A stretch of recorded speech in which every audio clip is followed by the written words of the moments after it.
to maintain and expand our edge and military capabilities and critical technologies such as cyber.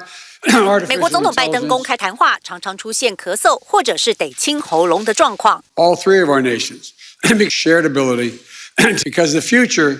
和澳洲总理莫里森、英国首相强生宣布澳英美安全伙伴关系，拜登5分钟内咳了7次，在白宫东厅谈经济20分钟18次，社群网站上还有拜登咳嗽的标签。The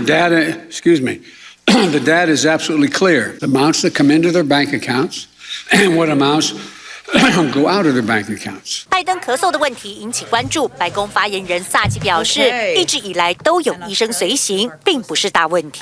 It's not a concern. We have a doctor who travels with him, obviously who checks in if it is ever warranted, and certainly that continues to be the case as it has been since the beginning of his presidency. There are a range of reasons why we may need to clear our throat or we may have a little light cold, but it's not an area where we have a medical concern. 首次就任美国总统年纪最大的是拜登，竞选期间他的健康问题不断被炒作。现年78岁，拜登上任8个月还没做体检。面对询问，萨奇直说拜登很快就会做检查。You either keep Gavin Newsom as your governor, or